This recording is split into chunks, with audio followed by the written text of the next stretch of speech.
Episode की शुरुआत में हम देखते हैं कि मिस्टर यूसुफ रूम से बाहर चले जाते हैं। इसके बाद आरिफ कहता है कि पता है पापा बार बार तुम्हारे बारे में पूछ रहे हैं, तो वो कहती है कि पूछने दो उन्हें।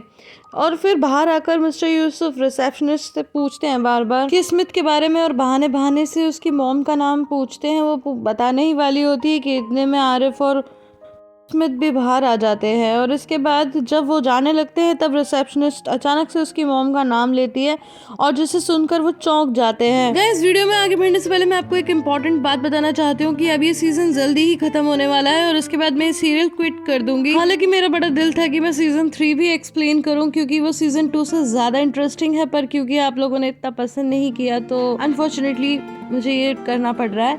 बट एनीवेज कोई बात नहीं, मैं एक और शानदार टर्किश ड्रामे के साथ फिर से आऊंगी। और अगर आपको ये वीडियो अच्छा लगे तो प्लीज लाइक जरूर कर देना और प्लीज ऐड स्किप मत करना। साथ ही अगर अभी तक आपने चैनल को सब्सक्राइब नहीं किया है तो प्लीज चैनल सब्सक्राइब कर लीजिए and hit the bell icon so that आपको वीडियोस की नोटिफिकेशन मिलती रहे और मुझे नई वीडियो लाने की मोटिवेशन। इसके बाद जब मिस्टर यूसुफ आरिफ के साथ बाहर आते हैं तो वो कहते हैं कि मुझे कुछ और काम है तो मैं कहीं और जा रहा हूँ और तुम अब घर चले जाओ।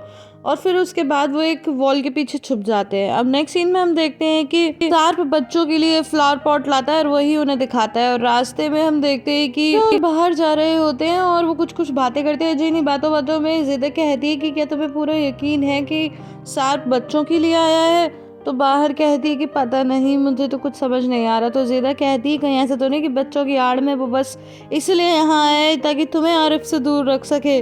तो कहती है कुछ कुछ मुझे भी ऐसा ही लगता है। तो जब वो लोग तरलाबाशी पहुँच रहे हैं तो ज़ेदा आरिफ से पूछती है कि क्या रहा उस कॉन्ट्रैक्ट का, क्या तुमने किस्मत से बात की? तो वो कहता है कि हाँ मैंने की और उसने कहा कि अब कुछ नहीं हो सकता। ये सुनकर ज़ेदा बहुत दुखी होती है। इसके बाद जैसे ही बाहर आती है तो बच्चे बेहद खुश हो जाते हैं। एंड गाइस, मैं आपको एक बात बताना भूल गई थी कि जब सार्प और आरिफ की फाइट हो रही थी तब गुस्से में आरिफ ने कहा था कि तुम्हें दिख नहीं रहा कि मेरा दिया हुआ नेकलेस उसने अभी तक अपने गले में डाला हुआ है। और जब बाहर अभी यहाँ घर आती है प्रेजेंट में तो सार्प की पहली नज़र उस नेकलेस पर ही पड़ती है। इसके बाद जैसे ही निशान बाहर को वो फ्लावर पॉट दिखाती है तो बाहर की नज़र विंडो के बाहर आरिफ पर पड़ती है और वो बस उसे देखती है। और ये चीज़ सार्प भी नोटिस कर लेता है जो उसे बहुत बुरा लगता है और अभी आरिफ भी बाहर की तरफ ही देख रहा होता है। फिर बच्चे कहते हैं कि मॉम क्या आज हम यहीं रुक जाएं, लेकिन बाहर बोलती है कि नहीं, यहाँ पेंट की स्मेल आ रही है जिससे तुम्हारी तबीयत खराब हो सकती है। तो फिर वो कहते हैं कि फिर तो हमारे पापा की भी तबीयत खराब हो सकती है, उन्हें यहाँ नहीं रुकना चाहिए। तो वो कहती है कि नहीं, बड़ों को कोई फ़र्क नहीं पड़ता। लेकिन सार्प कहता है नहीं, मेरी भी बहुत जल्दी तबीयत खराब हो जाती है। तो फिर वो कहती है ठीक है, फिर जाकर किसी होटल में रुक जाओ या फिर विंडो खोल के सो जाओ। सीन में हम देखते हैं कि मिसेस हतीजे लगातार काम करती रहती हैं। तो मिस्टर एनवर कहते हैं कि हतीजे बहुत हो गया, रुक जाओ। एक्चुअली वो थोड़ी टेंस थी और अपना गुस्सा इसी तरह से निकाल रही थी। इसके बाद वो अंदर चले जाते हैं और तभी वहाँ एम्ब्रे आता है और वो कहता है कि मैं अपनी मॉम की तरफ से आपसे माफ़ी मांगना चाहता हूँ। तो मिसेस हतीजे कहती हैं कि कोई बात नहीं। मिस्टर एनवर कमरे से बोलते हुए आते हैं कि हतीजे बहुत गुड न्यूज़ है, हमें पहले से भी डबल ऑर्डर मिला है। और जैसे ही वो एम्ब्रे को देखते हैं तो फिर कहते हैं अरे मैंने आपको देखा नहीं, मुझे पता नहीं चला आप कब आ गए। तो फिर वो कहता है कि मैं बस माफ़ी मांगने आया था, जो कुछ भी हुआ उससे मैं बहुत शर्मिंदा हूँ। सीन में हम देखते हैं कि एम्ब्रे की मॉम सीधा तरलाबाशी में आ जाती हैं और वो सराय अपार्टमेंट के अंदर चली जाती हैं और जाकर ज़ेदा का दरवाज़ा ज़ोर ज़ोर से खटखटाने लगती हैं। तो ज़ेदा जैसे ही दरवाज़ा खोलती है और उन्हें देखती है, झट से दरवाज़ा बंद कर देती है। फिर तो बस क्या था, वो पीटती जाती है और कहती है कि दरवाज़ा खोलो, ये है वो है। इतने में बाहर निकल कर आ जाती है और कहती है कि आप ये क्या कर रही हो? तो वो कहती है तुम्हें क्या लेना देना? तो बाहर कहती है कि इतनी जोर जोर से चिल्ला रही हो, मेरे बच्चे डर रहे हैं। तो वो कहती है अगर तुम्हारे बेटे को भी इसी तरह कोई फंसाता तो तुम्हें पता चलता। तो वो कहती है कि वो कोई नहीं फंसा रहा है। इतने में सार्प आ जाता है। तो फिर वो बाहर से पूछता है कि क्या हुआ। बाहर कहती है कि देखिए आपके बेटे से ज़ेदा का कोई लेना देना नहीं है, वो तो एंगेज्ड है। अंदर से ज़ेदा सब कुछ सुन रही थी और ये सुनकर वो हैरान हो जाती है। तो इतने में एमरी की मॉम कहती है अब ये सब कहाँ से आ गया, तो फिर बताओ किससे एंगेज्ड है। तो इतने में सार्प कहता है कि वो मुझसे एंगेज्ड है, मैं ही उसका फियांसे हूँ। अब ये सुनकर तो ज़ेदा बहुत हैरान होती है।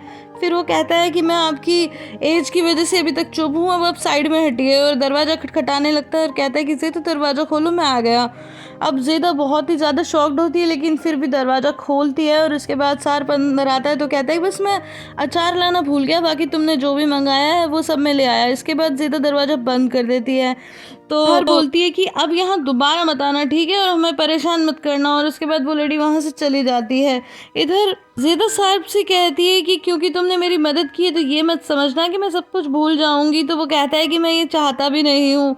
और इतने में बाहर पहले तो झांकती है कि वो लड़ी चली गई और उसके बाद दरवाज़ा खटखटाकर ज़ेदा से कहती है कि दरवाज़ा खोल दो, अब सब कुछ ठीक है। तो इसके बाद सार्प वहाँ से जाने लगता है तो धीरे से ज़ेदा उसे थैंक यू बोलती है और कहता है कोई बात नहीं। तो गाइस ये दूसरी बार है जब सार्प कुछ काम आया। पहली बार तो हम जानते ही हैं कि कैसे उसने बाहर के जीवन को बचाया था। नेक्स्ट सीन में हम देखते हैं मिस्टर यूसुफ अभी भी ठंड में सड़क पर बैठे थे और जैसे ही वो किस्मत को आते हुए देखते हैं तो कहते हैं कि रुक जाओ, तुम ही मेरी बेटी हो ना।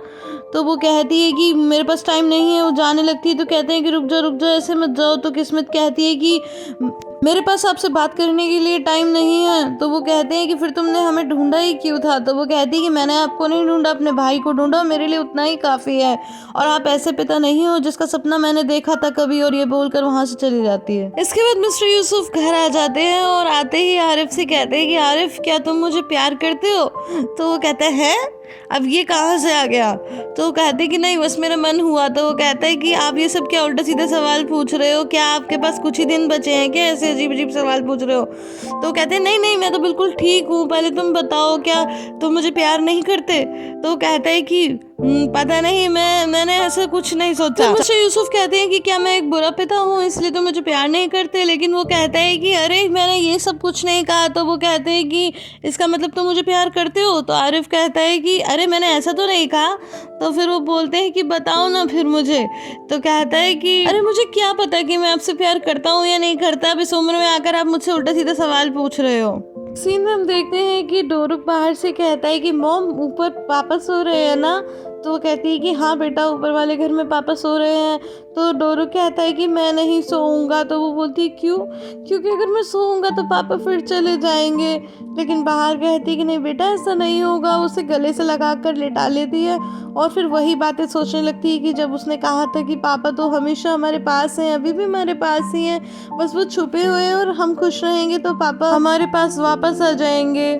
अब हमें नेक्स्ट डे का सीन दिखाया जाता है जहाँ पर डोरुक उठता है तो बाहर कहती है जाओ जाकर मुंह हाथ धो लो। लेकिन वो सीधा अपने पापा के पास जाता है और फिर डोरुक कहता है कि पापा मैं देखने आया था कि आप चले तो नहीं गए पर आप तो यहीं हो। और जाने लगता है तो सार्प कहता है कि बेटा मैं कहाँ जाऊँगा। और फिर वो आकर नीचे बाहर से भी कहता है कि पापा तो यहीं पर है। पर गाइस मैं सोच रही थी कि अली और उमर भी तो ऐसे ही अपने पापा का इंतजार करते होंगे ना, या फिर वो छोटे हैं तो उनके प्यार की अभी इतनी वैल्यू नहीं है। वेल गाइस आप इस बारे में क्या सोचते हो मुझे कमेंट सेक्शन में जरूर बताना। वहीं हम नेक्स्ट सीन में देखते हैं अच्छा यूसुफ आरिफ को उठाते हैं और ब्रेकफास्ट की टेबल लगाते हैं और कहते हैं जल्दी से तैयार हो जाओ। एक्चुअली गाइस उन्हें किस्मत की बात दिल पर लग गई है तो वो अपने बेटे का बहुत ज्यादा ख्याल रख रहे हैं। वहीं नेक्स्ट सीन में हम देखते हैं कि शीरीन सो रही होती है और मिसेस हतीजे ये देखकर थोड़ी सी इमोशनल हो जाती है और उसे चादर उड़ाती है क्योंकि आखिर माँ तो माँ ही होती है। लेकिन तभी वहाँ पर मिस्टर एनवर आते हैं, कहते हैं ठीक है हतीजे तुम ब्रेकफास्ट की टेबल लगाओ मैं आता हूँ।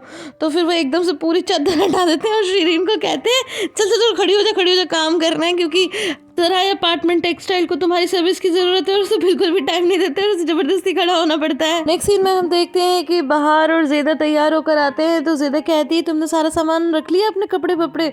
तो फिर बहार कहती है कि हाँ बस डोरुक यहाँ से तैयार होकर जाएगा तो उसके कपड़े नहीं रखे, तो बच्चे जो हैं पापा के साथ बाद में आएंगे।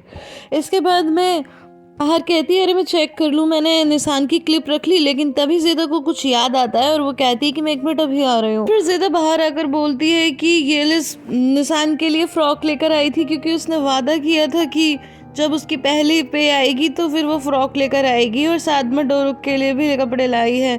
अब उस फ्रॉक को देखकर बाहर बहुत ही ज़्यादा इमोशनल हो जाती है और रोने लगती है। और बच्चों ने जो ड्राइंग बनाई थी सभी की उसमें से ये लिस के ऊपर हाथ फेरने लगती है। उसके बाद वो लोग नीचे आते हैं तो बाहर पूछती है कि क्या आरिफ आएगा।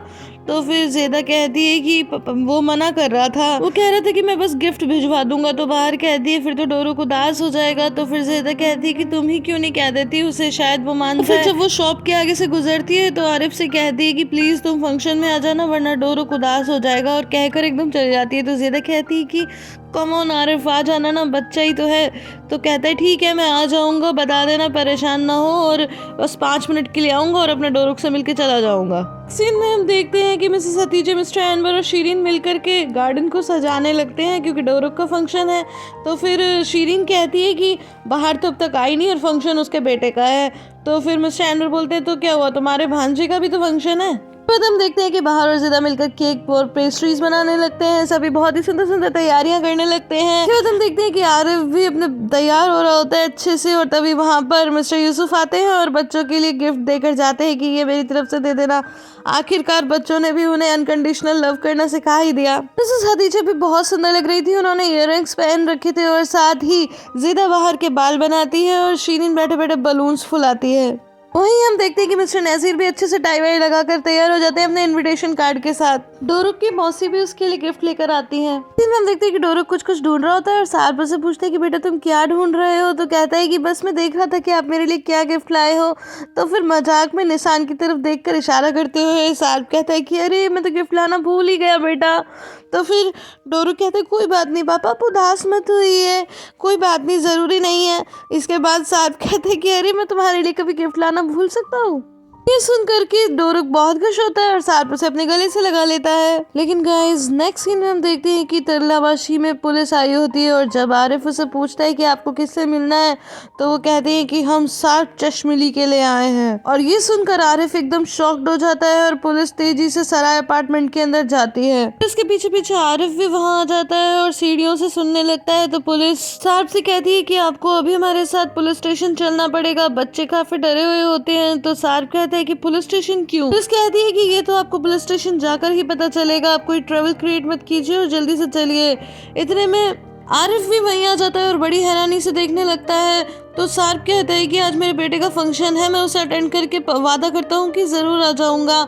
लेकिन पुलिस कहती है कि नहीं, आपको अभी चलना पड़ेगा। सारप बोलता है कि मैंने तो कुछ भी नहीं किया, मैं क्यों जाऊँ? तो पुलिस कहती है कि आप कोई ट्रैवल क्रिएट मत कीजिए, हमने कहा ना हम आपको पुलिस स्टेशन चलकर बताएंगे। और वो हैंडकप्स निकाल लेते हैं। ये देखकर निशान बहुत रोने लगती है, अपने पापा से चिपट जाती है और कहती है कि प्लीज प्लीज अंकल, पापा को मत ले जाइए प्लीज। तो पुलिस वाले कहते हैं ठीक है मैं हैंडकप्स रख रहा हूँ, लेकिन तुम्हारे पापा को तो अभी हमारे साथ चलना होगा। तो इसके बाद सारप कहते हैं कि आप एक मिनट रुकिए, मैं समझाता हूँ। लेकिन दोनों बच्चे अपने पापा से लिपट जाते हैं और निशान बहुत रोने लगती है कि पापा प्लीज पापा मत जाइए। तो साहब कहते हैं कि बेटा मैं बस अभी थोड़ी देर बाद वापस आ जाऊंगा, मैं तुमसे वादा करता हूँ ना। लेकिन निशान कहती है कि नहीं पापा, मुझे पता आप नहीं आओगे, प्लीज पापा मत जाओ प्लीज। कहते हैं कि बेटा मेरी तरफ देखो, तुम और डोरू कभी अपने आरिफ अंकल के साथ अपनी नानी के घर जाओगे और फिर मैं वहीं पर डायरेक्ट आ जाऊंगा। और आरिफ फटाफट इस सिचुएशन को समझता है और जल्दी से निशान को संभालता है, उसे शांत करने की कोशिश करता है। डोरू तो अभी छोटा था, उसे ज्यादा कुछ समझ नहीं आ रहा होता। फिर सारप धीरे धीरे उनकी तरफ देखते हुए वहां से जाने लगता है और निशान अभी भी रो रही थी। और अजीब विडम्बना है गाइस कि जिसे सारी जिंदगी सारप अपनी फैमिली से दूर रखना चाहता था, आज उसे अपने बच्चों के लिए सबसे सेफ इंसान और जगह भी वही लगा। ईश्वर जीवन में कभी किसी को इतना मजबूर भी ना करे। सारप बहुत ही दुखी मन से कृतज्ञ होकर आरिफ को धन्यवाद करता है। और उसके बाद आरिफ निशान को संभालता है और कहता है कि बेटा मत रो, तुम्हारे पापा वापस आ जाएंगे। गाइस ये सीन बहुत ही दिल को चीरने वाला था, क्योंकि क्या गुजर रही होगी छोटे छोटे बच्चों पर जब उन्होंने इस तरह पुलिस को अपने पिताजी को ले जाते हुए देखा।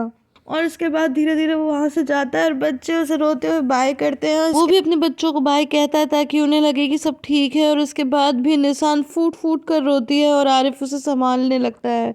और ये एपिसोड यहीं पे खत्म हो जाता है। गाइस आई होप आपको ये वीडियो पसंद आई होगी। अगर पसंद आई है तो इसे लाइक शेयर एंड कमेंट करना बिल्कुल भी ना भूलें। फिर मिलती हूँ अगली वीडियो में, तब तक के लिए bye bye and take care.